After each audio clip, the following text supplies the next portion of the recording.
place here in a second. But anyway, you video it and then other people could see, like he and other people could see them. Okay, so hey, these guys know what they're doing? We're going to fake it. Okay.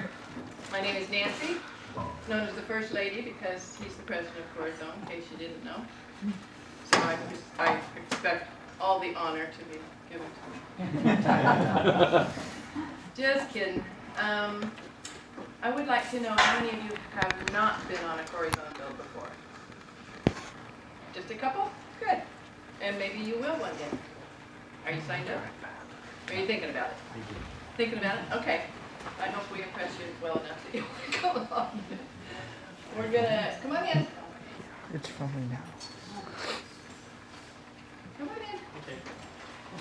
We're gonna start out today with have sort of a plan. Tom's going to do a talk through of the house using this little model that Doug made. Doug and Jean are here visiting too today.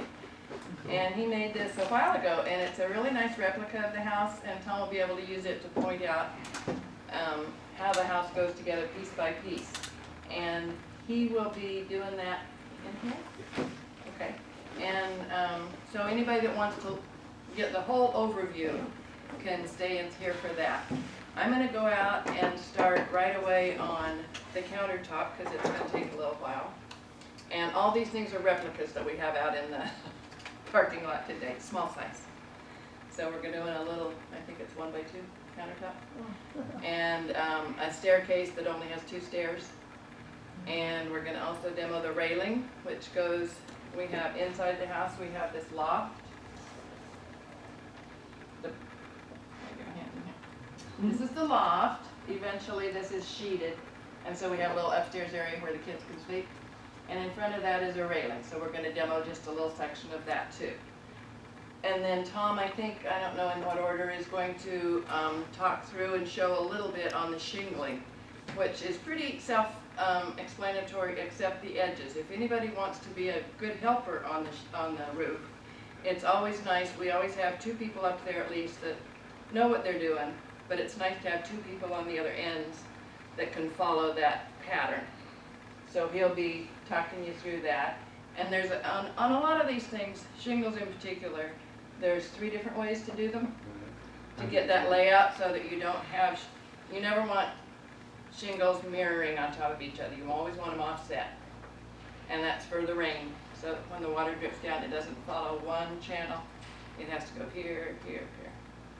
And there's several different ways to do that. So when you're on a build, if somebody's doing it differently than you've done it before, don't get all concerned and say, oh no, that's wrong, because there are a couple of different ways to do it. So he'll show you all 3.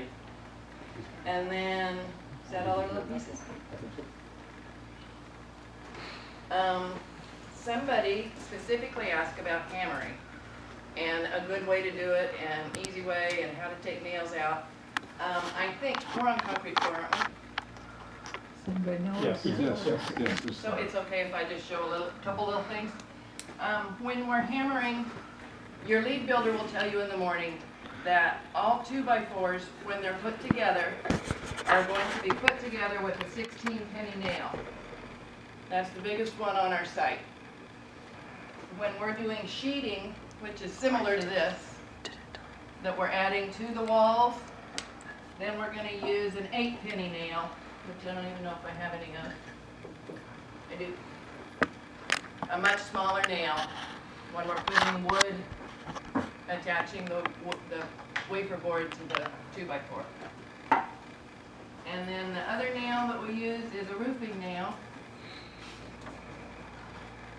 I never know at the end of the build how much is going to end up in my work belt, but I happen to have.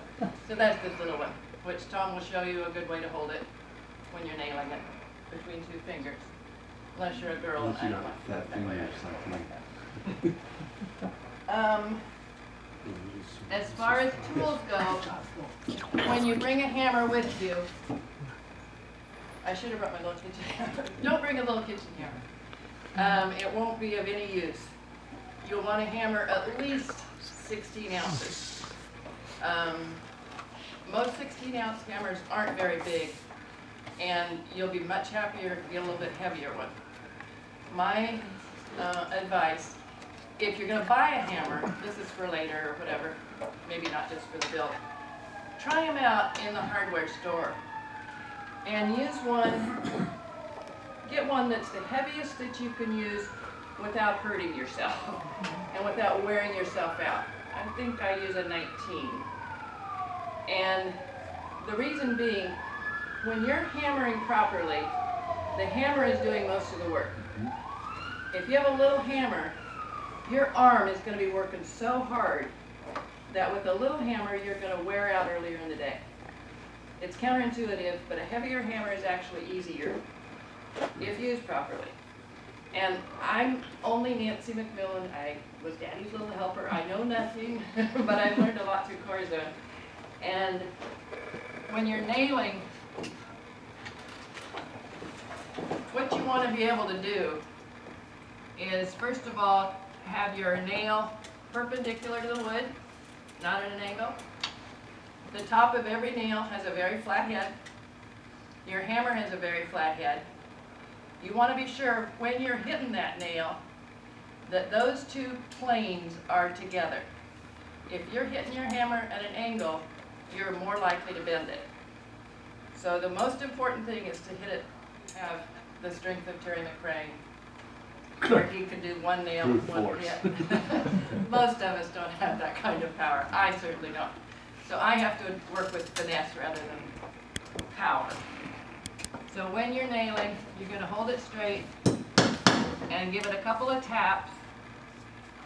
And then, I don't know what it'll look like on camera, but you're just going to go straight down.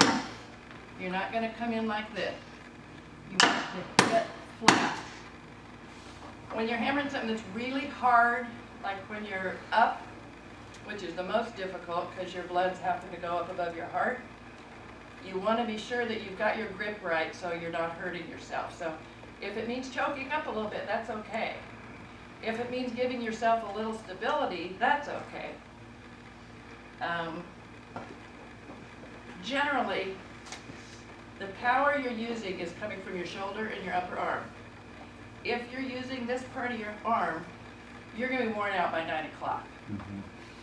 So try and remember to go from your power. You have a lot more muscle here than you do here. Now I'm going to bend one,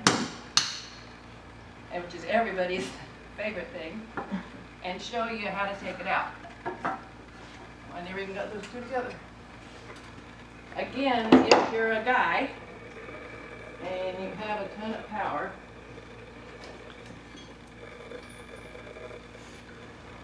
we'll pretend like this is another hammer. You can use a little leverage here, and first of all, I straighten it out.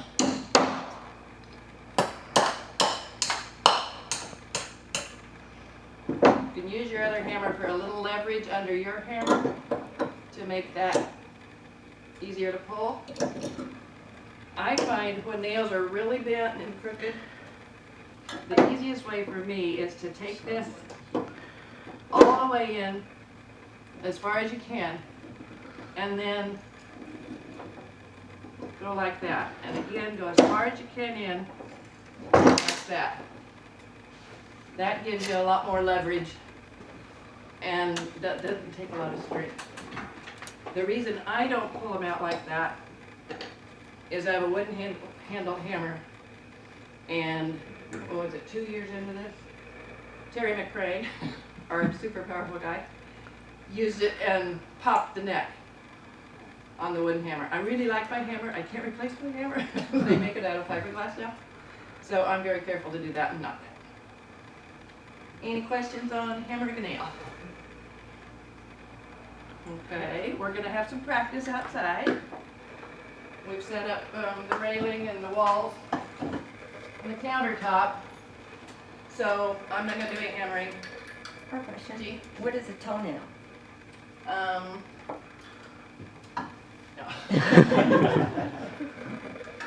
When we are doing, for example, rafters, I won't demonstrate this, but in here, we can show you outside.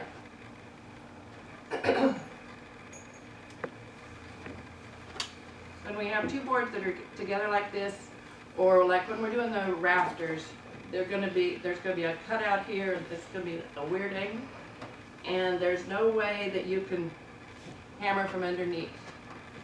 So you're gonna wanna end up with your nail like that. Can you see that? So the nail actually starts up a couple inches, and you pound it such that it goes in at a toenail. An ingrown toenail, I think. I never have understood the term toenail. Okay, so it's 45-degree angle that the nail goes in. Generally, Yeah. you're hoping. Yeah. Okay? And we can practice some of those out there. We set up several pieces of wood that anybody that wants to practice any kind of nailing will give it a shot. And when we've used it all up, we'll pull those nails out. That's another good thing to practice. And try again. Okay? Anybody have any questions about what we've talked about so far? Alrighty, then I think we'll break up into our little groups. And anybody that wants to hear the whole spiel or the whole run through of the house can stay in here. Anybody that's interested in the smaller pieces, I'm going to go outside and start with the countertop. 2, 3, 4, 5, 6, 7, And then 8, the 0. staircase. So follow me or stay where you are. Tom, what? It may seem a little daunting that, in about 6 or 7 hours, we're gonna build this house, just out of raw lumber. And in fact, it's all gonna have plywood on it, it's gonna have shingles and tar paper and all that. And the first time I went, it was a little daunting too, until I realized we kind of have a plan. And the plan is to divide and conquer. So when we show up at the site, there will be a concrete pad that's 16 feet wide by 20 feet long. That's the size of the house. There may be another tiny little pad back on the end. In this case, I'm going to call this the front of the house, because there's a door right here, a window. It doesn't need to be a window there. A window here, a window here, and a window up here in the loft. Exactly where those windows go and exactly where the door goes is really up to the person who we're building the house for. They may want the door over on the side instead of here. They may want the windows in different places. The only window that has to be where it's at is the loft window, because it needs to fit right up there. So when we show up at the site, there'll be a pad, 16 by 20, and a bunch of lumber. There'll be 2x4s, which is what all of these things represent. There'll be some 2x6s, which is what the loft rails represent. And they'll be of different lengths. Some of them will be 8 feet long, some of them will be 10 feet long, some of them will be 16 feet long, some of them will be 20 feet long. And the first thing we need to do is get all of that material off of the pad, because that's where we're going to build a house. So the first thing we do is we separate the material. There'll be a cut station someplace close to where we're going to build, but far enough away that the noise doesn't bother people in the sawdust. And we'll be needing to move that material over so that it can be cut and then brought back to fit together. The lead builder will also measure the pad to see if it's square. The local residents have made the pad, poured the concrete pad by hand, and although they've been well trained and we have forms and everything, sometimes they're a little bit out of square. So the lead builder will be measuring that to see what he needs to do. And then basically to build a house, we'll divide it up into like about 3 different stages. The first stage will be to build all of these walls. So 2 short walls and 2 long walls. 2 of them 20 feet long, 2 of them 16 feet long. At the same time people are building those walls, another group will go off and build these roof sections. The roof section is 22 feet, 8 inches, I think. You don't need to worry about that. The lead builder knows that, knows how to lay it out. And these are built in 2 sections, one side and the other side, all framed together. So that'll be going off on the side. So we actually build the walls and go ahead and put the plywood, which is not on these walls, on the ground. So we have 4 walls being built all at one time, with the lumber being laid out and the plywood put in.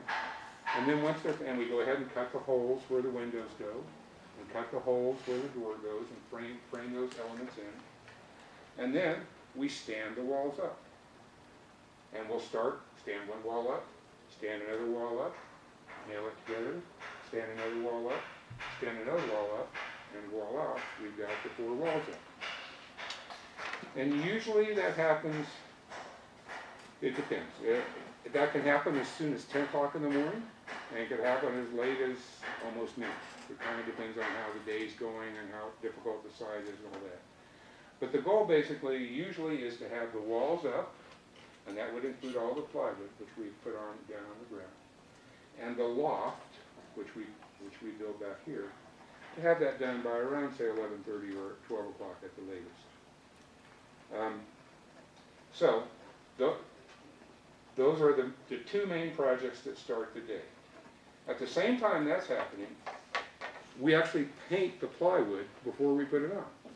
So there's another group of people who are out painting the plywood, so that we can just, nail it on, throw it up, and then finish painting it once it's up in the air.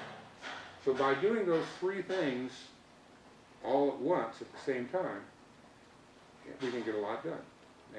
And that can keep 45 people pretty busy, with just a few leaders to kind of lead each section. Now there's some basic things about the house that are worthwhile knowing. All of our house is built such that the spacing between these 2x4s going upright is 2 feet. We call that 2 feet on center. So when they lay out the wall, and we'll show you outside when you go out to hammer, I've got a couple of little pieces laid out with marks that show exactly where the board goes. So it's very simple, the board's laying down, that's either the bottom sill or the top header, and there'll be marks on them, and you just nail the 2x4s in between them. Just follow directions using those 16-penny nails, and then once those are all done, then you lay the plywood sheeting on top of it, down on the ground, flat on the ground. And you square the wall by making the plywood sheeting square, even with the top of the rail. The plywood is square.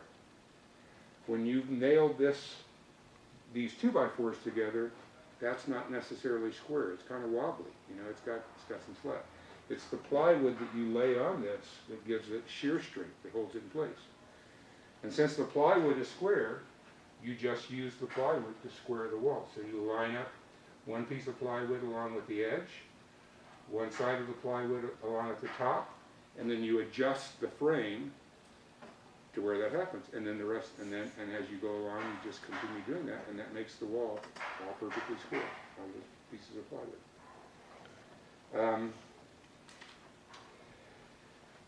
As I said, there'll be 3 large windows, and they're framed in a certain way. He's actually done a pretty nice job on this little model of doing it. We try and make the bottom of the window up about 36 inches off of the ground. And so we put these uprights in and lay one piece of 2x4 crossways between the two joists, side pieces for the window, and then 2 pieces of wood on the top of the window, and then another small thing called a cripple that goes all the way up. And that gives you a hole where the window's going to go, that you can nail the window in too once it's up on the ground. The reason you put 2 pieces of board on the top is because you've got to transfer the weight of the house down. You've got to protect that window from having to hold that weight. So these 2 boards basically transfer the weight over to the side and then down onto these rafters. Same thing with the door. The door's bigger. It's a pretty much standard 80-inch high door. So you make the frame a little bit bigger than that. The lead builder figures out exactly what the size is.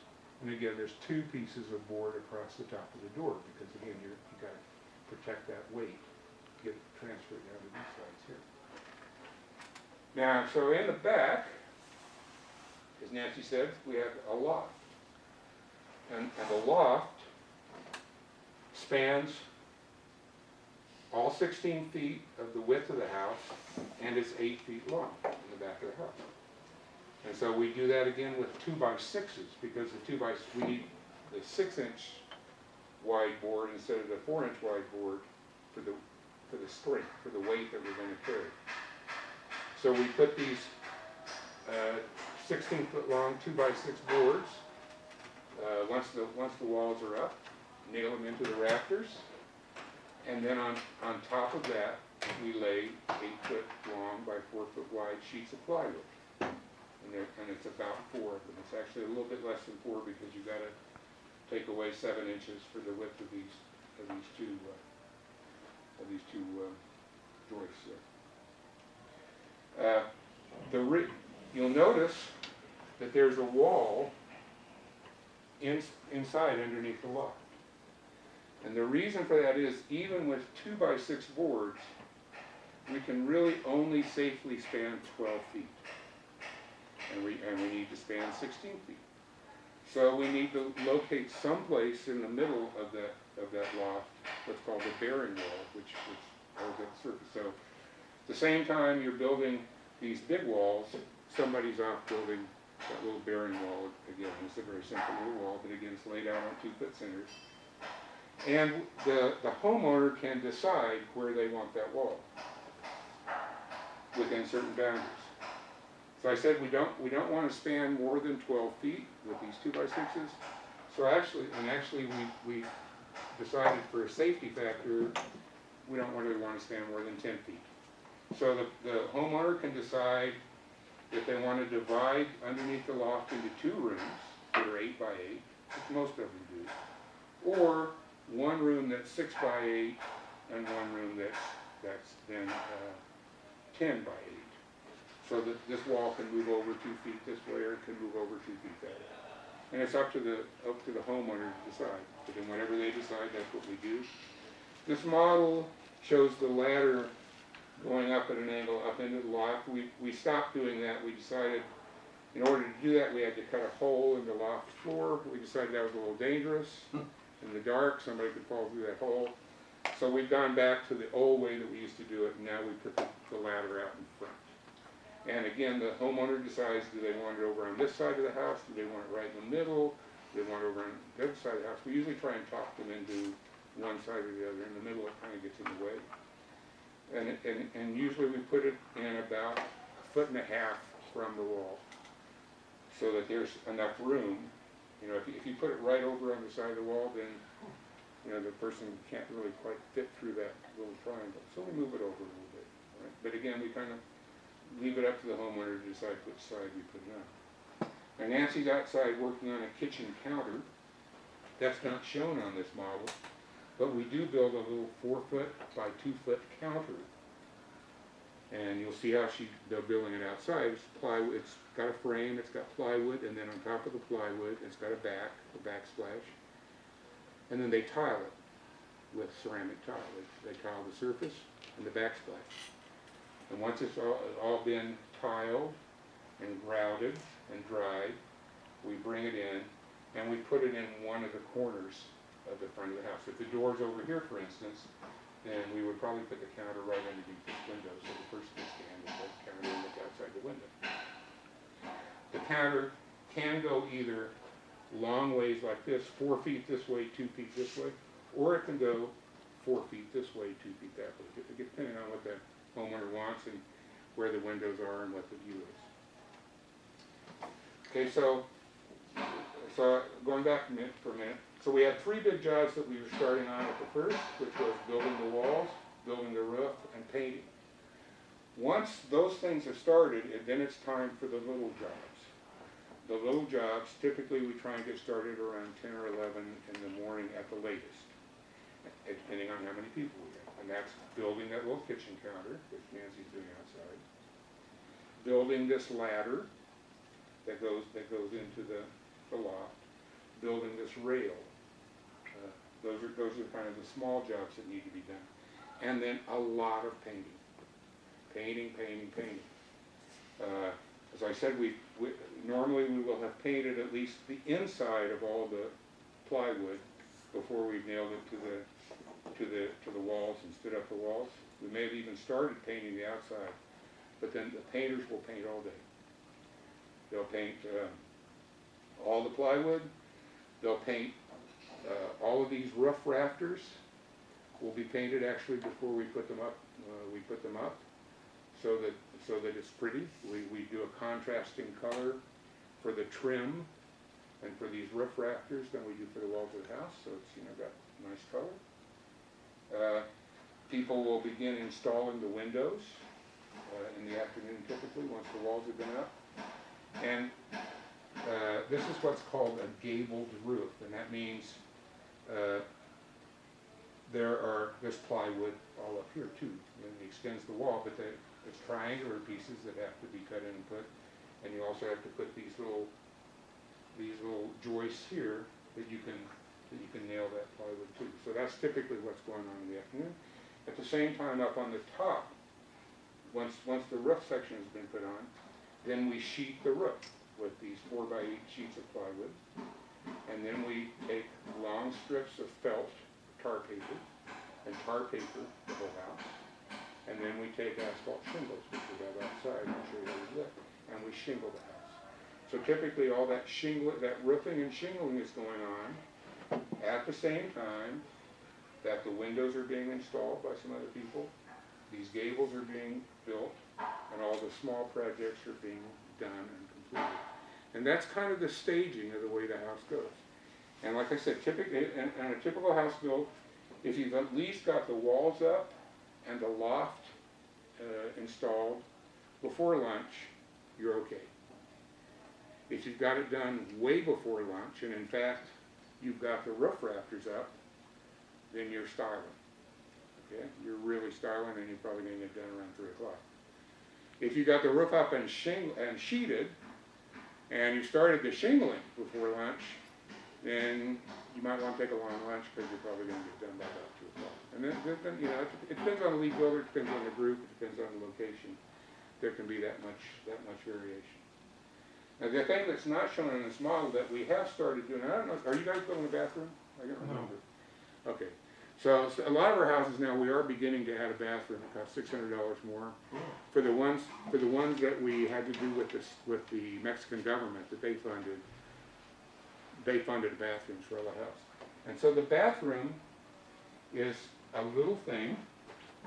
So there'll be either a little concrete pad right here on the back on one of the sides, or in the back, either here or here.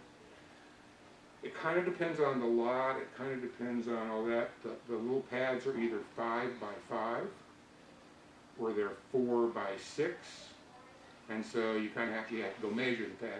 And sometimes they're 49 inches by 62 inches, I mean, it kind of varies. So you have to measure that. And so when you build a bathroom, all you're building is 3 more little walls that butt up against the house. And then we put another doorway, either on the side of the house or in the back of the house, depending on where the pad is. So it's using an interior door that's a little bit smaller than the exterior door. So they can go into the bathroom from the house. And they do put we don't install it during the day, but when they poured the pad, they have put a drain, a toilet seat, and a toilet setting, basically, in the concrete pad with pipe that then, and they've also typically put in one more hole for like a sink, but we don't put any of the plumbing in, but they do have a plastic pipe underneath the ground that goes off someplace, and so then later on they can go in and actually put a toilet there or put a sink there and dig a pit, basically for the waste. And actually, in a couple of the villages, they even have they do have sewer hookups. But the sewer hookups cost almost as much as the house. Yeah. I think it costs, I think it's $4,000 to hook up to a sewer and to a base. So not very many people do. It's just way too expensive. Well, they got a lot of people stealing the plumbing too, right? I mean, Right, yeah. I remember that, that was. Yeah, right, yeah, exactly. So, you know, most of them just build it, do like they would have an outhouse, they have a pit, and they run the, and they basically run the waste pipes into those pits and let it percolate down into the ground. So that's basically, I mean, that's basically what goes on at the house build. A couple of you asked about, somebody asked about the manual or the leader's guide. So in the trip kit that the trip coordinator has, there is what's called a lead builder's packet. And it's got some things for the lead builder to remember when he does his opening thing.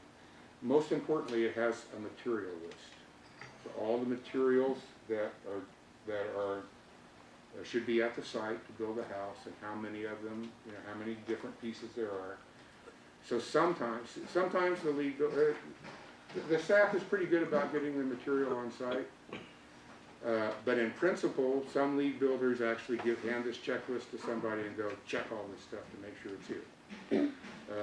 Others can kind of find, can kind of tell as they go. Then the next thing, the next 2 pages of this little list is a cut list. So what do you do with all that material? What are the pieces that you cut it into? So typically, there will either be 1 or 2 people at the job site doing the cutting. There'll be a main cutter, which is often my wife, because she's decided that she likes cutting a lot more than hammering the last year or 2. Don't blame her. So we take our little compound miter saw and she sets it up and she cuts all the straight pieces and the angled pieces. And that's most of the stuff that's on the first page of this cut list. And then the second page of the cut list mainly involves the roof and the kitchen counter and some of the other small jobs. And so sometimes there'll be a second person cutting that. And so you have those 2 different cut stations going, and they'll be cutting all the pieces. And if they have any questions about the dimensions and all that stuff, it's all laid out here on these lists. And then there are some diagrams that basically show how some of the different pieces to go together. So this is a little diagram for the kitchen counter. And sometimes the lead builder will just if the people building the counter haven't done it a lot of times, they have some questions, the builder just hand this little diagram to them to remind it. But on all these jobs, there'll be at least 1 volunteer who's done that thing many times, and they'll teach the newer volunteers how to do it. This talks about the gables and how they get laid out. This talks about the gable that has the window, which is a little bit different. This has got a little diagram of the roof, how the roof rafters go together. Again, and this is a little diagram of how the ladder goes together and how the loft rail go together. And those are the projects that Nancy's working on outside. So there is this material that's available if somebody wants to make sure there's some directions. There always will be at least 1 of these packets in the trip coordinators thing. A little diagram of how do you frame in a window, what are the dimensions of all the different boards, how do you frame in a door, and then the paint instructions. And typically, they'll just tear off this thing, and whoever the leader of the paint crew is, hand him or her this and say, this is it, go start painting. So that's basically how the day kind of lays out. Any questions or things that have puzzled you on different? Now, so every lead builder is a little bit different, Yeah. Yeah, and so it's you kind of have to go with the flow on that. Some of the lead builders like to build the walls on the pad so that they don't have to muscle them around very much. Or, particularly if the pad's up halfway up a hill, and it's pretty hard to get to, then you kind of have to build the walls on the pad. Most lead builders lately have been building the 2 long walls on the pad because there's enough room to do that, and they're the heaviest walls. and the two short walls someplace else, and then carrying them on, so that you can get more people involved in hammering in more space. The rafters are almost always built someplace else and carried in, except occasionally, maybe once every couple of years, we'll get a site where there's no way you can get the rafters there, so you have to build them on top of the walls after you've built all that. Things like that slow the day down, obviously. The more you have to build in a compact area, the less room there is, it takes a little bit longer. But you know, there's usually 2 or 3 good jobs for people to do in the morning after they've cleared off the tab. But every builder's a little different. The roof pretty much goes together one way, but the walls, you can where you do them and all that can be different. Couple of things you might look for when you do the house. You guys have helped put the loft up, right? And they're always really careful to say only nail one side, not the other. You nail we put a ledger up on one side. We don't put both ledgers up because if both ledgers are up, you can't get the 2x6 up there, right? Exactly. So you lay the 2x6 on one end of the ledger, you lift up the other one to where it's lined, and you nail that end in, but you don't nail the other end yet. So why do we do that? Well, just because we've squared the bottom of the house, it doesn't mean that the top of the house is squared, right? The wood can be a little bit warped, it can bow out a little bit. So what we do is once we've got those loft rafters up, then we tape measure across the top of the house and make sure it's 16 feet from the top of the board to the top of this board. Or if you're measuring from the outside of the sheeting is 1/2 inch, it's 16 feet 1 inch from the outside of the sheeting to the outside of the sheeting. And you have people push the wall if they have to in till you get that dimension, and that's when you nail it. And now you've locked in the fact that these two walls are now parallel. Yeah, squared up. And squared up instead of being bowed out. So that's why they say don't put that nail in there. When you're sheeting the top, the roof section, you should always start in the middle. All right? Because again, these roof panels have a lot of give, and typically they're not straight and square. But if you start, and so there's going to be 3 4x8 sheets across the top. So you want to start in the middle. So 1, 2, 3, 4. You want to start right here. This is 8 feet. So you want to put that first sheet so that's right in the middle of this rafter. And then the other end of the sheet should be right in the middle of this rafter. And typically it won't be because the rafters will be a little bit cocked. And so you do what's called racking the roof, and that is whichever direction you need to push it, you push on these rafters until those two things line up. Then once you nail that down, you've locked in, that geometry. And then you put the other sheet on this end and the other sheet on that end, and they're going to hang over, and you're going to cut them off anyway. So you cut them off to wherever they go. And now, if we were really, really following the good rules of carpentry, we should actually stagger these sheets. The next sheet should go over 4 feet so that the seams are staggered. Mm-hmm.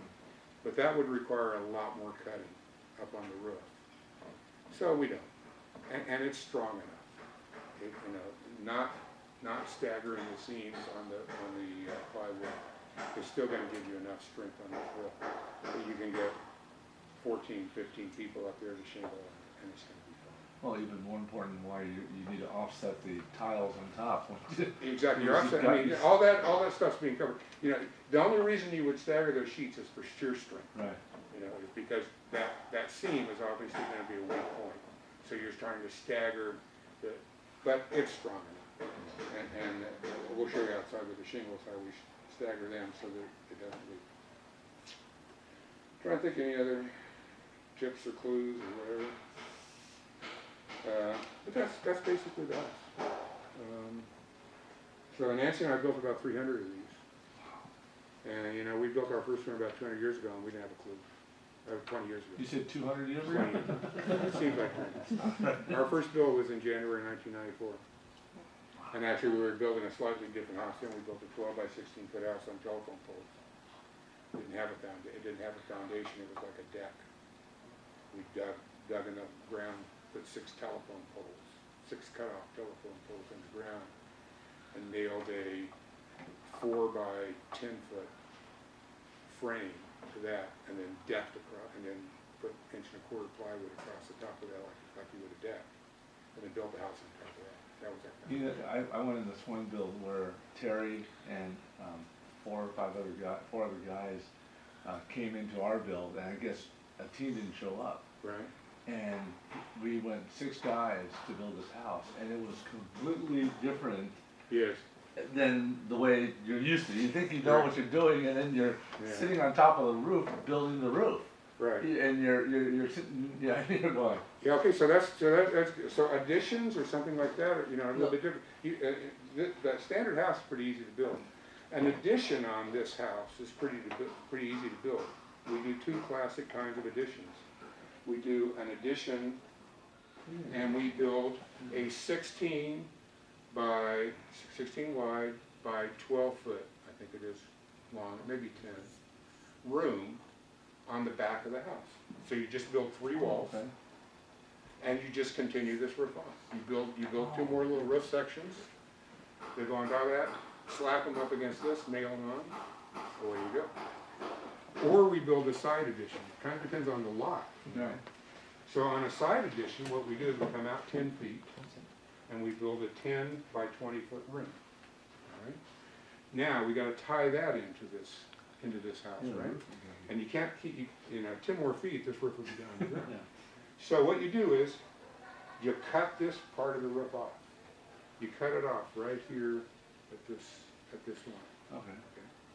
And you still got these rafters that have been nailed down, but you just don't have the ends. Right? Then you, from the top of this wall, which we make a little bit shorter, we make that wall about 7 feet tall instead of 8 feet long.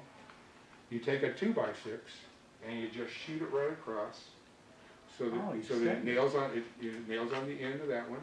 It shoots across this and goes up next to this rafter here. Goes into the house a little bit, up into the loft area, so that it's supported by this wall as well. And again, so you can't make that on the ground. You have to do that one rafter at a time as you go down. And then you basically, so that roof is now going to be at a slightly different plane, not a Flat roof? yeah, but you still go ahead and sheet it and tar paper it and shingle it.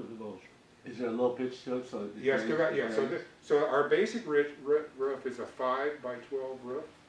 So for every 12 inches of run, it goes up 5 inches.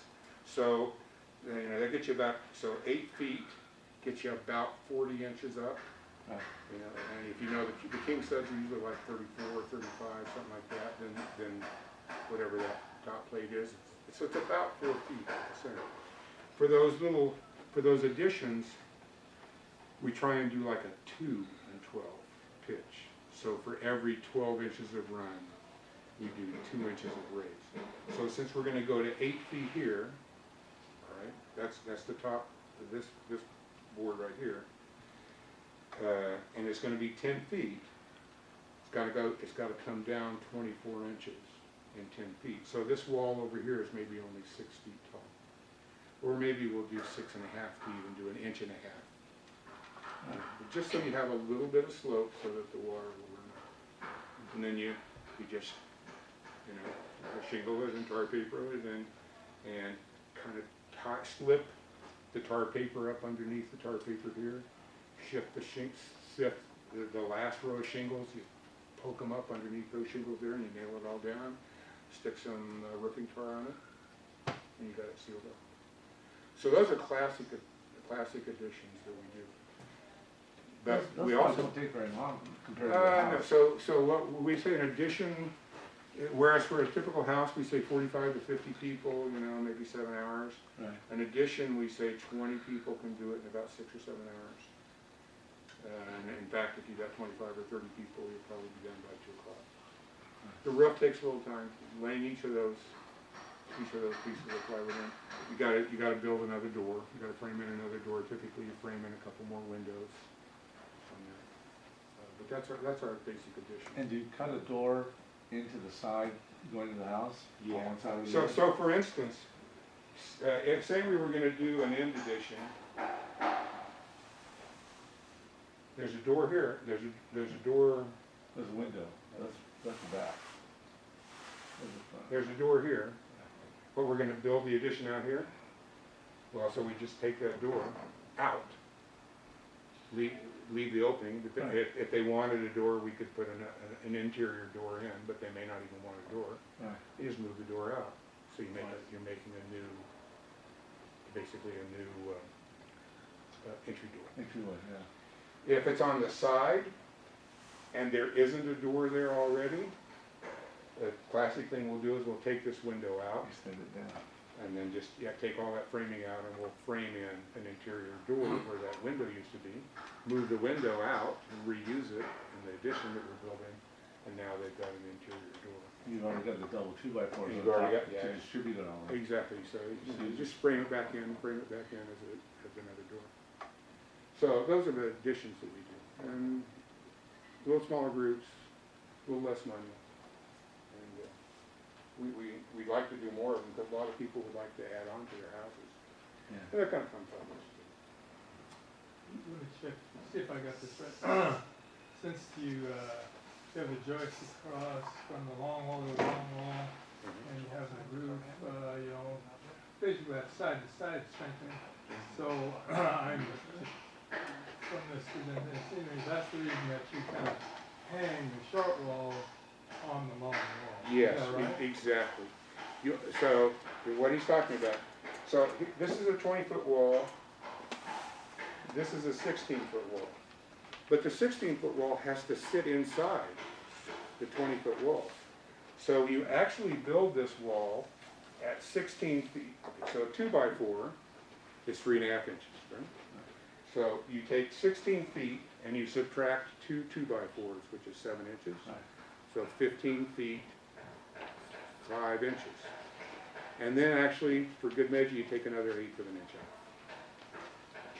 Just Leave yourself some wiggle room. leave yourself some wiggle room. So that's why the short walls are actually framed up as 15 feet, 4 and 4.5, 4 and 3/4, 4 and 5/8. It kind of depends on who we build or how much wiggle room he puts in. I think the sheeting actually calls for 1/4 of an inch. The cut sheet calls for 1/4 inch. But whatever, you give yourself some wiggle room. So when you sheet that short wall, you've actually got plywood that's hanging out 3.5 inches over the edge. Right? Because that's got to go, that piece of plywood has to go up against the end of the 20-foot wall. Right. But yes, so you always make the longer wall full distance, and the shorter walls is where you take Adjust it. is where you adjust it. Yeah. So same thing if you're doing a bathroom. If you're doing a bathroom, that's 4 by 6 on the side here, wall 6 feet, and you make the 4-foot walls Adjust it. 3.5 inches less, because they're going to butt up against this house. So you're going to have to take 3.5 inches off of this side, but you do have to take it off of that piece. And then, so you can't see it maybe too well here. So let me bring it over to you, since you guys haven't come. The others know what I'm talking about here. You see, each of the walls has actually 2 boards that span the full length. And the top board of the short wall overlaps. It's got a little dog ear, and it overlaps. So here's your long wall coming this way, and here's your short wall, which is going inside. But then the top piece actually goes all the way over on top of that short wall. So it integrates. Yeah, so it nails it down. So the second piece of board that you put on the long wall, you leave a little 3.5 inch gap, so that other board can lay on top, can dog ear on top of it. And is this kind of because this wall is more, these side walls are more stable, and so that's why you kinda hang this on Exactly. more firmly. Exactly. And then, the other place you get strength is from these lofts. Yeah, yeah. You've got all these triangles. If we didn't build a loft, and there are occasions when we don't build a loft, yeah, there are occasions when we build a classroom. We use this house basically as a classroom in a school. We've got several. We usually go ahead and build the loft as storage space, but sometimes they don't want it because it makes, so we leave the loft out. Then we go in on every other rafter. Stagger the beams. Well, and we put a tie. Oh, okay. So every other rafter up higher, so that they have more, ceiling That's space. good, But you want to tie these together. You want to build triangles Sure. for the roof strength. So right now with the loft, you've got all these triangles back here, and then we do the little kitchen counter in the front. So that's one more triangle on the front side that we put a 2x6 across for that little kitchen, that little storage area. Right. So those triangles give us the strength of tying all this into those long walls. And only if you didn't do a loft would you do these little rafter ties. So all of these side of these pieces are shorter on the 16-foot wall, except that one top plate, which is full size. Exactly, which is Yeah. full size. One other little thing, you paint this side, that side, and that side on the ground, but you don't paint this side. Here, it's going to be covered up by Yeah, the it's gonna flame. be covered up besides that, it's sort of slick. Yeah. If you were to paint it, you Right. jeopardize. Yes. Well, they're not gonna stand on You're those. not gonna. No, that's true. Not really. You mainly do it sometimes because you're gonna lay this thing down on the ground. If you wanted to paint the other side, Then you you're got. gonna have it in the dirt You or have to set it whatever. up. So you just lay it, turn it upside down so that the side that they're not gonna paint is down in the dirt. Sometimes you paint it, or you fix them sort of Put bottom blocks. side up, and sometimes you fix them top side. Well, but whatever, once you finished it, you need to turn it over Yeah. upside down so that So the that paint you is, can get it those painted. paint is painted. Yeah. Put it up on little blocks so the paint doesn't get in the dirt. What's your opinion on this? Do these things need to be, the way I remember Terry saying, he was saying, these don't necessarily need to be lined up that way. They don't need to be lined, really, so there's two reasons that they're there. The king studs, this king stud is really that's carrying good. all the weight. Yeah. That's what's doing it. The other ones are really just nailers. To tack the, Yeah, to tap the plywood. And it's good to have, it's good to have a little bit more strength, but the king stud is really what's carrying the weight. Because once you put the king stud in, you can stand on the roof. and build it. Back in the back, you don't have a king stud, but you have this window, so that's why you put a temporary king stud in.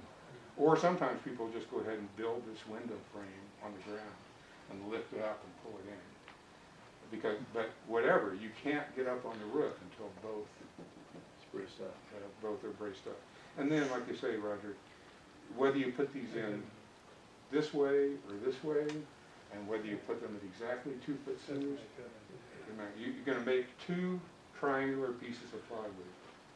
They're 8 feet long by however wide. And you're going to nail this corner down there, and this corner along that king stud.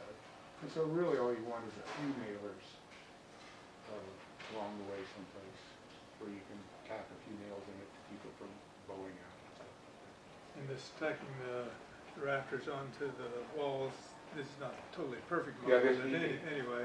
Yeah, that's one mistake that Doug made with this, actually, he has running this way, is actually flip around to where it's vertical, and it's just on the outside of that little notch. So they cut a Just notch. barely touches. Yeah, so if you look at this picture of the rafters,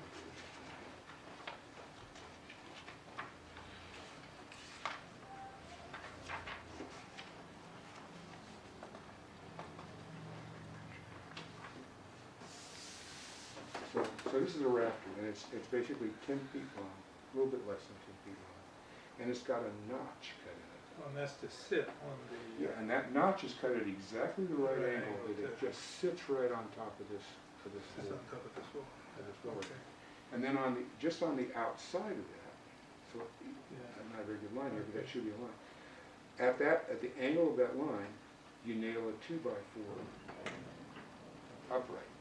And if you didn't nail that 2x4 upright, you got a gap in, You've got a gap, and as well as it helps you Oh, attach, pull, helps pull, you know, pull Right. Because the, that force wants to go down and out. exactly, so that's Lay what, flat. that's what basically holds the roof in together. Now, one other thing we do to counterbalance that force, because that force is always gonna be there. Once we put the sheeting on, we take metal straps, and on every rafter, we put a metal strap Right. to nail the two rafters together. And we also put those little hurricane clips, these little brackets, on each rafter on the inside. And what they're called hurricane clips is because they keep, in a hurricane, this roof would wanna blow up off. So that's a metal, What do they call It ties it down. ties it down. In our case, they're really more earthquake straps Yeah. than they are hurricane straps. But again, those straps and those straps are basically, if you get an earthquake, this stuff's all gonna bounce around a little bit, and so you want some metal, Torsionals. yeah, basically holding all the joints. So this thing about walking across the top of the wall here to nail that on, Yeah. I mean, that's interesting sort of gymnastics, It but is I a- mean, you could do it with ladders and stuff and not be quite so, You could do it, and acrobatic. Kate, if you don't have, you know, young Yeah. kids who are immortal, Yeah. and Or feel- Terry. Fearless. or Terry Terry, or the kid. people who are professional construction guys, Yeah, yeah. or young kids So who are you- immortal, then you do it with a lot of ladder. I don't go out there, I don't walk the rafters unless I absolutely have to, and I'm out there hanging on me. Yeah, I'll Well, leave you're that. doing all those toenails, you're doing them all one-handed. Yeah, Yeah. Because you gotta have one hand that keeps you up there, and the other hand that you're taking, I mean, Exactly. that's an awkward swing too. exactly, you know, Plus but- you need that one hammer that kind of holds the nail in there first. With the slot. Yeah. That's a a, magnet. I bought that, that's a great hammer. yeah, I've got one of those too, and I have one of those, but I didn't actually use it for quite a while, and then somebody said, you know, that's got a little spot in it. It's magnetic too. Yeah, that's pretty neat. Well, that works really well here, Yeah, when you're doing the outside. Yes. Because the ladders aren't tall enough right, for us to reach. right. So you're standing, I mean, I'm Yeah, standing, trying to stretch that You're one. stretched all the It's way like- out. yeah, I'm 6'2" and I just barely get to that middle peak. Those are all fun. Well, another question before I forget. There seems, often there's a debate, I think, whether you paint the rough side or the smooth side, and which one you paint first. Yeah, and all that. because we used to build the houses with the smooth side out, Yeah, but then on the roofs, you want the rough side, For tacking. For it to so- be For- walked for- yeah, around. For the paper and stuff. exactly. So, oh, we really? solved that dilemma Good by one, saying, it's smooth inside, rough outside, everywhere. Oh, good. So in the painting instructions, the first thing we tell the paint craft to do is take all the 4x8 sheets and paint the smooth side with the interior color. Smooth side with interior color, okay. That's the finished side. So if you do smooth side, then you've got the rough side showing it, which is what you want people walking on it, Exactly. painted. And you've got the rough, unfortunately, you've got the rough side showing on the house too, so it Yeah. doesn't look quite as pretty Quite as the as smooth pretty. side, but, Okay. you know, be covered with paint anyway. So. I think that's a good idea, just paint it one way. Yeah, because it used to be that, you know, they would paint half of them One way. one way, and then people would go get the wrong one. Mhm. You know, and so then you got a whole bunch of, you wind up with a whole bunch of roof sheetings that have been Paint. painted. They're smooth. Well, no, you turn them over so that they're, so that, Oh, yeah. but, so the inside hasn't been painted, you know, so you gotta paint that after you put them up. And you got maybe wet paint that you're trying to lock on. So from a safety standpoint, we just said, okay, look, purists, close your eyes. Okay, so We're gonna do it. Smooth side, you know, smooth side in, rough side out, everywhere in there. And just shoot- You know, just not paint- instantly the roof paint the saves a lot of smooth time side too. line, Yeah. Okay, Yeah, okay, so paint the smooth side, yeah, everything. all right. So occasionally you get an old time lead, Yeah, who wants to? paint do leader it different? who remembers how they did it 5 years ago, and you kind of go, no, okay, this is the way we're gonna do And it. you gotta count them and have them in the right place. Exactly, that kind of stuff. it's a pain, it's a pain.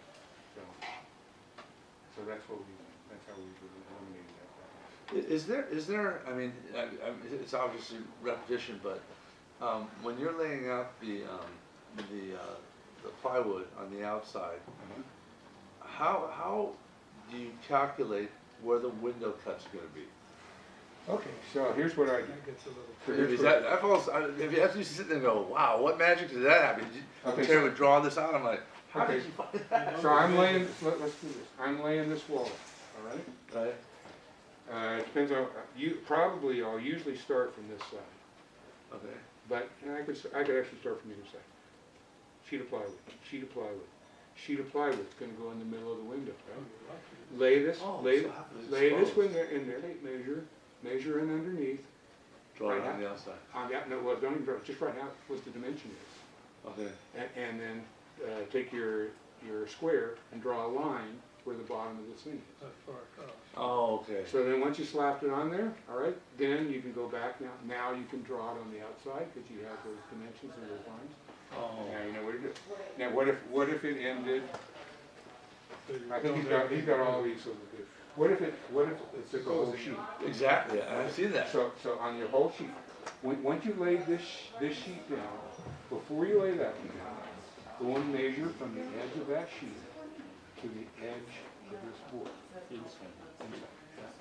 And You get some depth there. then write down the dimensions on the sheet.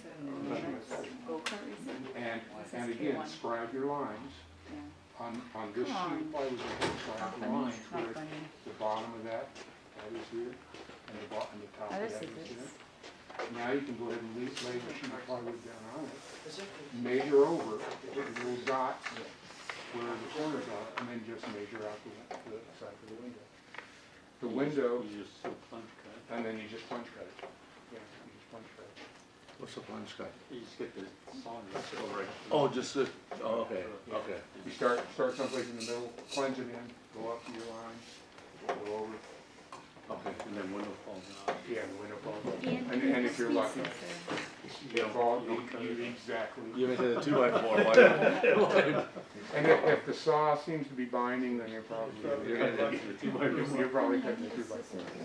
But they make that Dremel tool too, that you can actually plunge into it and just follow the window around. It's a perfect cut that one. You should know. But that's how you do it. ¿Dónde está? It's a small little Dremel tool, you just go under and it doesn't have a cutting edge, so it follows the 2x4. Goes in there. As a guy, huh? You can do that with driving on. There's nice little measurements, you can take a long time measuring this stuff here. We're missing I don't quite remember, but anyway, see, this is Just leave it at 48 this. inches. So Even if you go Well, I 7 have an inches extra level in, of- what goes? yeah, it's about so here's the deal. So these are laid out in 4-foot centers, right? Right. So the distance between, and again, a 2x4 is an inch and a half wide. So the distance between the inside of this 2x4 and the inside of this 2x4 is 46 minus an inch and a half. 46 and a half. So we cut those pieces 46 and 3/8. Again, to give ourselves a little bit, an eighth of an inch of slack. Then the window itself, the windows change because we use different manufacturers. We're trying to get a standard 36-inch square window. For a while, we were getting 35 and a half. 35 and a half. So I tell people, before you frame in the window, go measure the window Yeah. to make sure.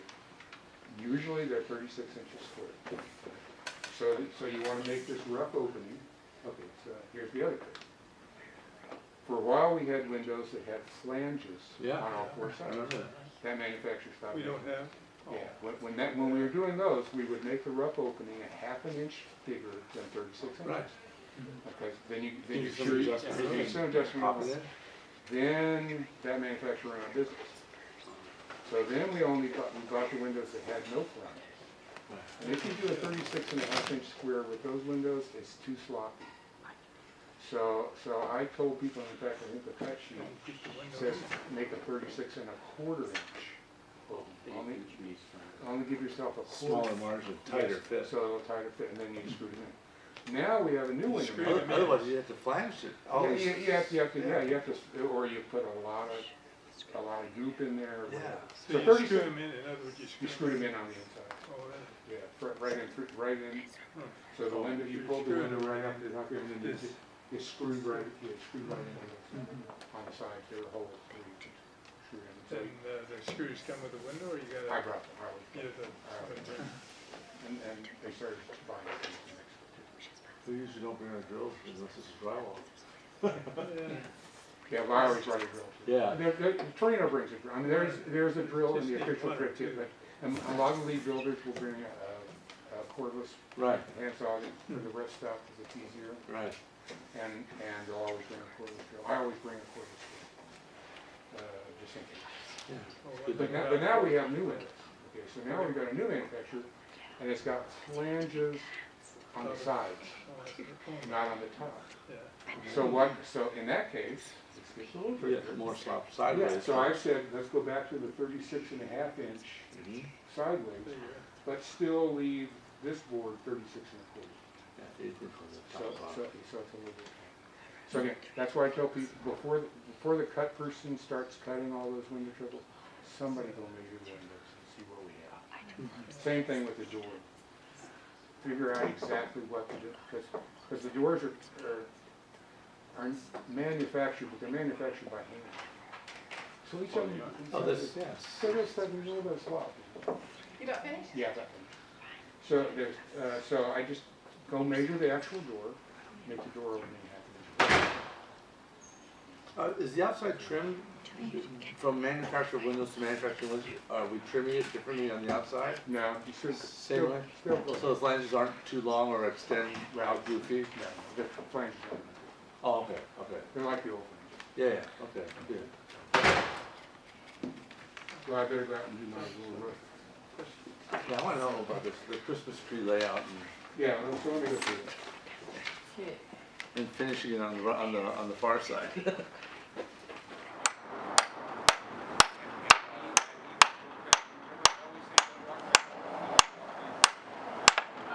She goes straight. All mine are all Angles are good, that locks it in. Means the meat of the wood goes where that X is.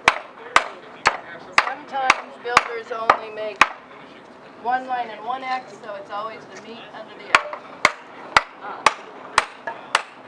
Easiest one to start with is the middle.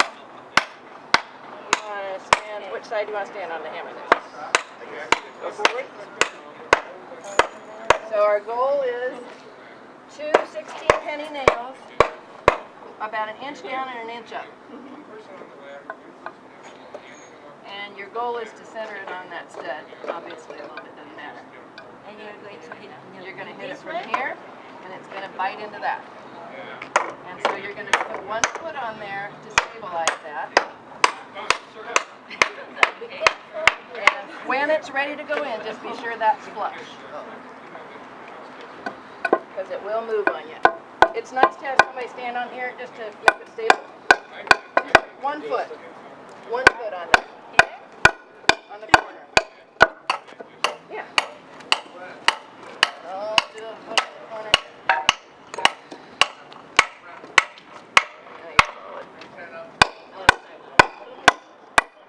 Perfect. You're good. Go ahead and finish your nail, and then when we do the bottom plate, that'll, if we were doing the bottom plate. But your own drone is going to pull that together. See? All right? That's good. Okay, now let Solange do the second one, and you try a corner. I get you now. Put your foot. Oh, yeah. Hammer's a little, an end is a little trickier. You want to move over so you don't get. I understand the concept.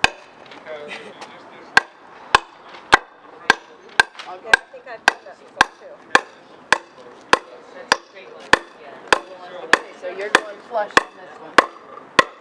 It's got a ½ inch. So if my tar paper is hanging more than a ½ inch, I still make this a ½ inch. And now I've got a nice square Finished edge. I've got a finished edge on every side, a double layer on every side, and a straight edge. Of course, you don't do that on the top, right? No, not on the top. So you're going up, coming up this way, and you're coming up this way, and It's all finished. Just and the last shingle just overlap it to tie the two together. Yeah, doubles over. And you've got a nice frame. Yeah. Shingle. So now we're going to put the next row.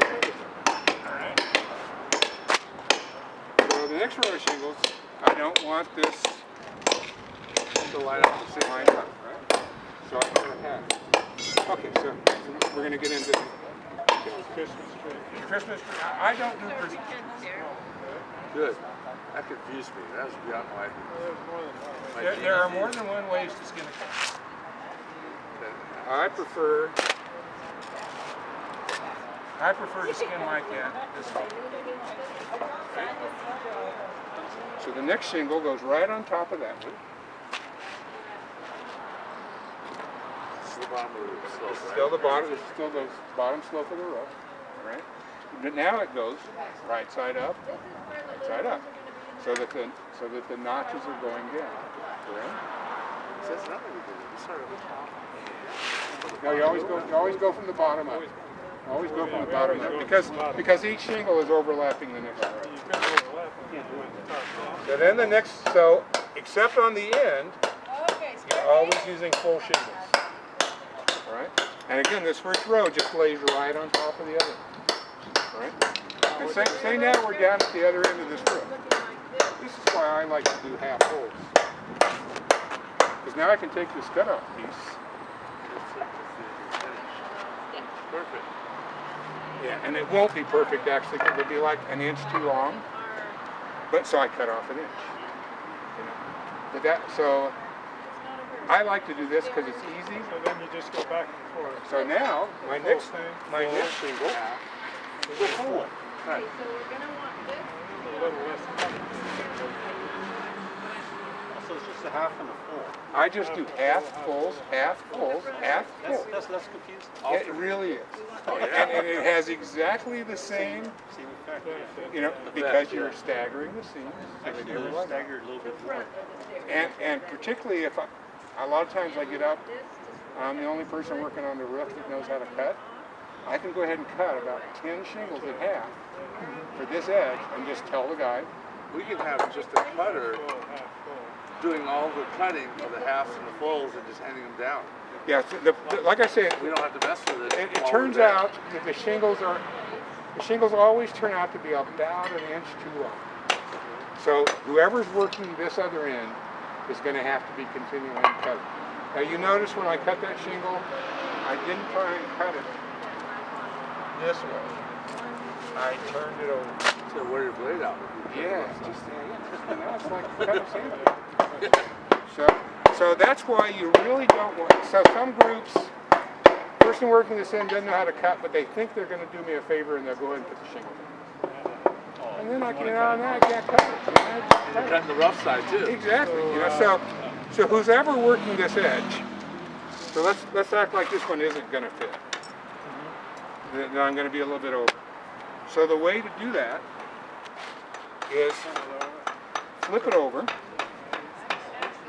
this way. You want to flip it over this way, not this way. Flip it over this way. Figure out where it is that you want to cut. Make a little notch, cut it, and then you can turn it back around. And the notches will be oriented right, and you'll cut it off. What's your story about nailing? Okay, so yeah, let me talk about that.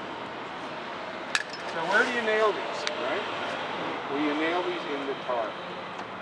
Because once the sun comes up, the tar will melt and it'll seal around the nail. The only place there's going to be holes in the roof is where you put a nail. So you just nail it. So I nail, you'll hear some people, I nail, say I'm putting this shingle down. I nail right there. Doesn't look like there's tar there, but there is tar at the bottom.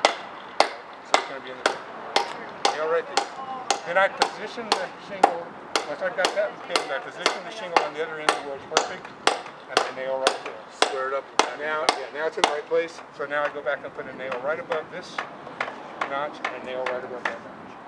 Some guys are telling me don't look above the knobs. They always seem not to nail the They're wrong.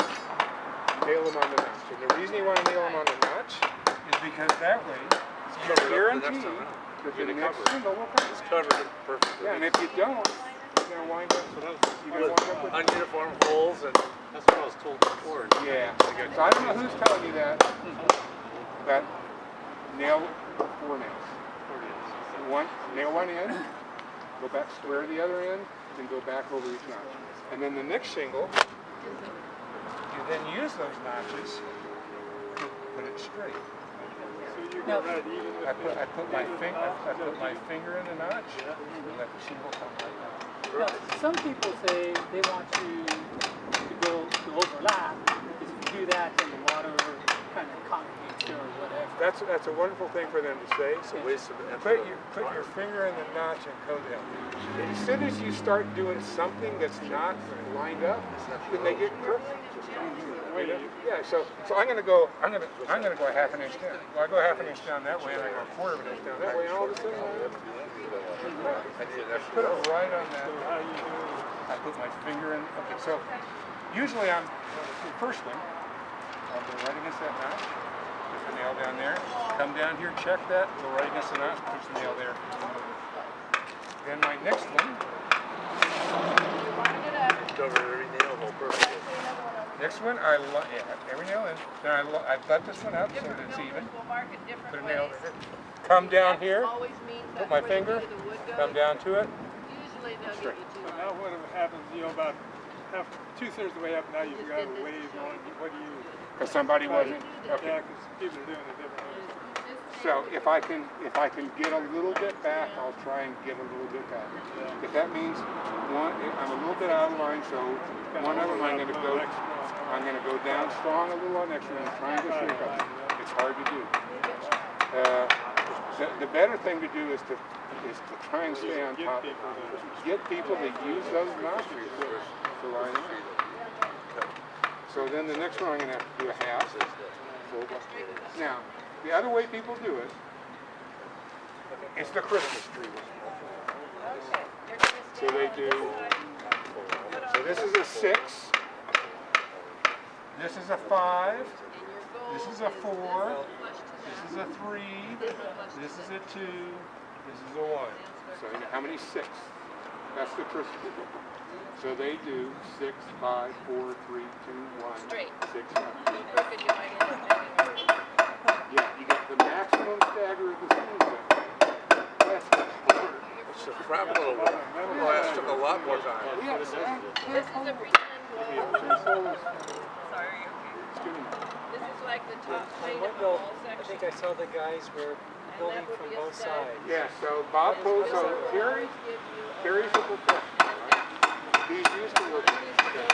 If you want to do a real fast and you're going to do Christmas trees because you're going to do it professionally and you're paid to do it and you go right, you're going to do Christmas trees on the show.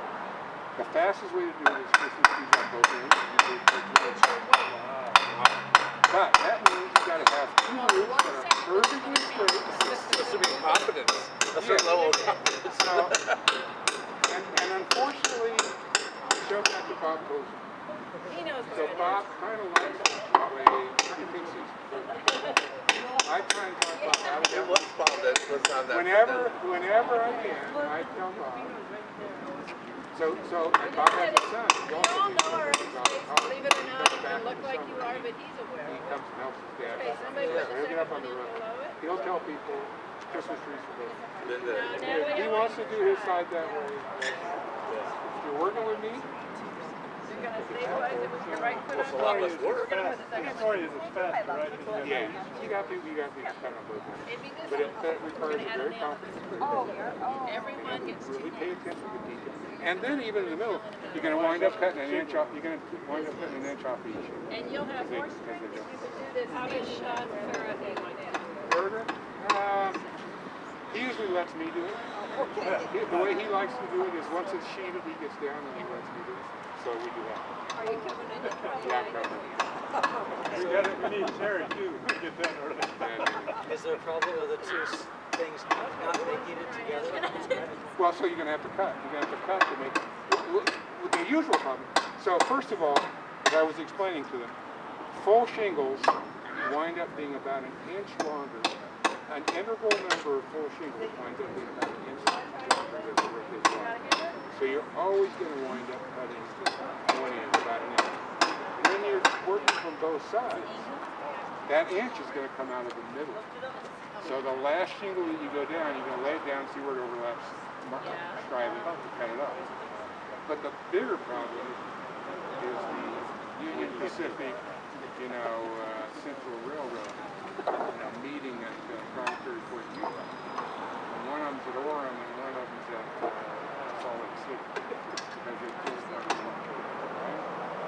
Well, to me, that's just a simple, and it's quick, and again, if you've only got one cutter on the end, you can still do this. If you got two people cutting, one person cutting in halves, gives their halves to the person on the other side. Because that's the half. I don't know, because when I'm closer to it, I still One can't person see it, cutting. so I'm farther away. So here's how you cut it.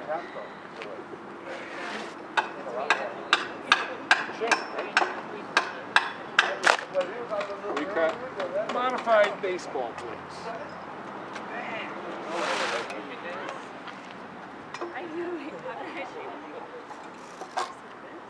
Start at that notch, come in a couple inches. It's not rocket science. Come in some. Start at this end, see where the notch is, come in some.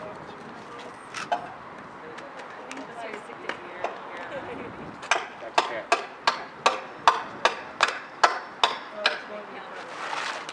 You can obviously get 3 tabs from each side.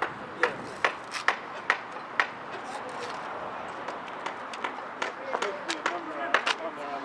45 degrees nice. Yeah, you know, it probably shouldn't be 45. You probably want to make it a little bit wide. This is wider. I think that's probably about a 35 degree size. And so then when you put them on the roof, you start from one end, nail here and here. And you put the next one so that it just covers up that. Nail here and here. The next one, vice versa. When you start from each end, and you want to meet in the middle. And then for the last one,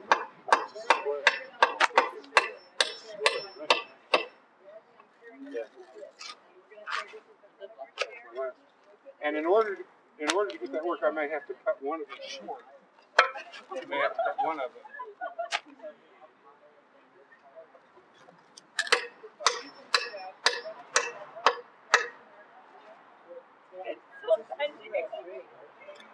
And that's how you do the test.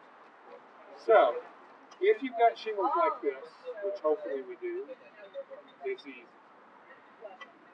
If you get architectural shingles that don't have the notches, you know, that are like on your church roof, things go a little harder. Then what you need to do, so first of all, you don't have the notches to do this. But usually, they have a chalk line. They have some kind of line drawn. What you want to do is cover that part and use that. And then still do an additional. You still do an additional outer all the way. That's necessary for the Is it River Street? The River Street, this technique you're doing at River Street, is there a more efficient use of same amount of shingles to the roof? It's a lot more labor though. Because if it turned out that the roof was about half the yeah, but this was cheaper than more effective. Right. But because it's harder to the end, an interval number of shingles. Right. And however you cut them, it's the same number of sticks. Right. It's the same number. Now some people, my little border here, I did notice the professional did one thing, and that is, because he was very good. He took this cutter, cut right about there, about halfway down this, perfect straight line to the end. All right, and so then he had 2 border pieces. Because he could use a little strip that he cut off. Yeah, so he got 2 out of 1. But you know, it's like each border is about 10 feet. So you say 10 feet. So they cut the length of this. Cut the length of this. And this was one thing. And then the other piece was the next border sheet. So I'm talking about the frame. On the other side? Well, or even going up here. You turn that into 2 of these. Yeah. So I made a frame to start out with. Picture frame all the way over. So I'm using a whole shingle on the side. So he used to But have not the ridge. Not good, but up on each side. At the bottom and up each side. So he cut it in half. That way. He had two quarter shingles, two quarter edges on it, but he was perfectly straight. Wow. I figure we could afford 5 or 6. Well, Is it better having wire so the water has further to get under? yeah, I don't think you'd want to go. You certainly wouldn't want to cut like this. Like I said, he was cutting about like that, and then he still had a pretty wide strip. Still had a lot. He wasn't cutting all the way to the notch.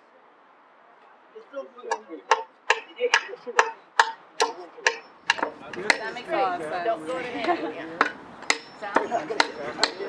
I know, it's so hard. I can't. It's like that. There you go. Yeah.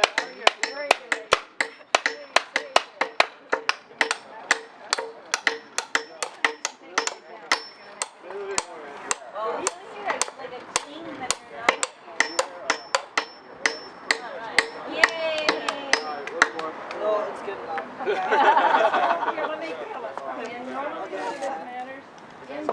Watch out that toe. She's really gonna get into it. All right. Finish it off. And then red. See? It's a good do it.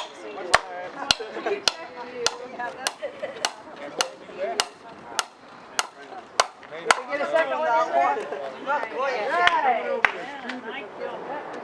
Right. You finished it? Maybe this goes better.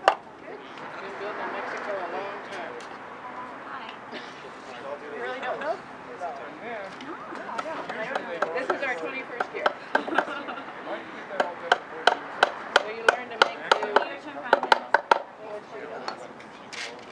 We're in our 21st, yeah. They've already started. Year. Starting in January of 94. So we just had an anniversary. And that was Corazon at all? Or just Corazon at all. Our first build. That's a challenge. Now I'll take that long down. Oh, now I'll take that long down. I don't know, this girl may be ungrounded for me.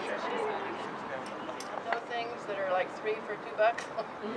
And I use them instead of a float to get this in there. Walmart. You can get it anywhere you want, but it's for bondoing a car, patching on a car. So I really wish this wasn't soupy, but it is. But it's good enough for demonstration.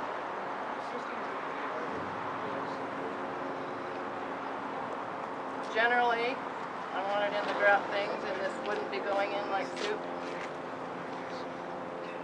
And again, just like we put our mastic on at a 45-degree angle, we're going to use a 45 on the top because that makes sure that we're not pulling it out of those grout lines. If we go across, we're going to be pulling it out.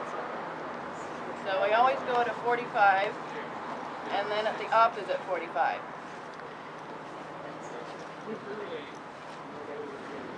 And if you're teaching somebody this and they don't understand what you mean by 45, some people didn't like geometry,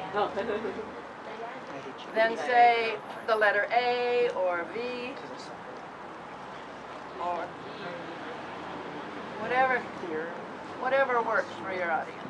If you're regrouting that powder to dig out all the Yeah, old stuff. you use a grinder to grind it out, and it's like a sander. Okay, so somebody want to come play? Everybody. Everybody's around. She's ready. There's nothing to ruin. I mean, it's already Well, now I know how not to get it out of there. Can you see the wrong angle? Oh, when you were doing it? Yeah, I keep on doing it over and over. And pulling it out? Yeah. Okay, you'll love this then. It doesn't dry too quickly, and as soon as we're done, then we put it in the house. Go ahead. How fast You're gonna pull it pretty hard. How fast is it? Well, like I said, the mastic would take a day to dry, and then this would, you leave at least another day. It might say 3 days on ground, but we don't. We just set it in the sun and hope for the best and tell her not to use it for a day or so. Yeah, don't scrub it with the Don't scrub it down.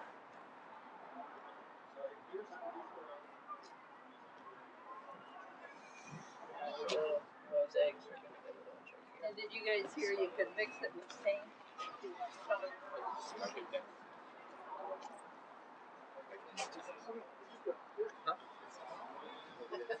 have some big pieces there. So if it's soupy, it would take longer to dry. Right. And if you are doing a mosaic like we did on this end, the more pieces you fill in, the less grout you'll have and the better it will last. So we wouldn't leave these big spaces like we have today.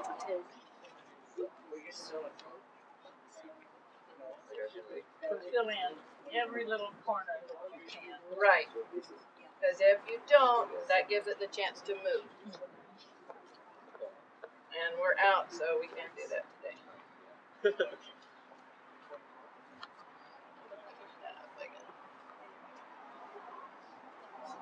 So you grout down in the corners. You grout in between the wood and the here. Because that makes it all one piece. When it all dries, that makes it all one piece.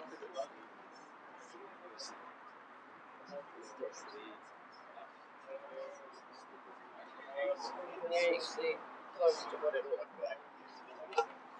Somebody else want to try and have another point before lunch and set it in the sun? Or the mastic part before lunch and set it in the sun? And then this doesn't have to be installed until the very end. So it can sit in the sun in the afternoon. And those very fast builds where they're going like that. Then it's going to go in at 1 o'clock. Okay, so now you're going to use a sponge with no water at all. Okay, so in between this step that we just finished and this sponge thing. Is a couple of hours. At least an hour in the sun. Okay. At least an hour in the sun. You won't always have it, like Maxine said. So a sponge with no water, just damp. And you're only going to pull across it once. Again, on the 45. And then clean your sponge. So if I want a nice little shelf. Clean your sponge and squeeze it really, really dry.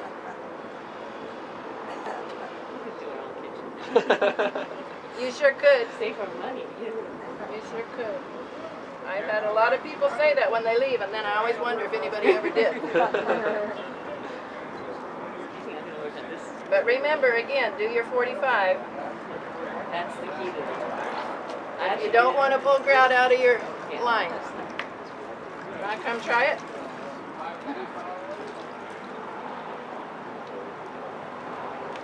And you'll need lots of hand lotion the next day because it's very drying unless you wear gloves. Yeah, that's funny. You're a smart girl. Very smart girl. This one's honey. In here though, oh my gosh. That's why it's nice to have a couple of buckets of nice water. Twice. And sometimes I'll come in before I even sponge it and use a little paper towel to go across the top to get some of the bulb off. Different. Kind of go with the flow for the day. Whatever works. This home is just a few blocks away from here. The blood, Just one kind of taking pictures of us. Oh, you think Snoopy up there? Or is it not MetLife? Is it Goodyear? Goodyear.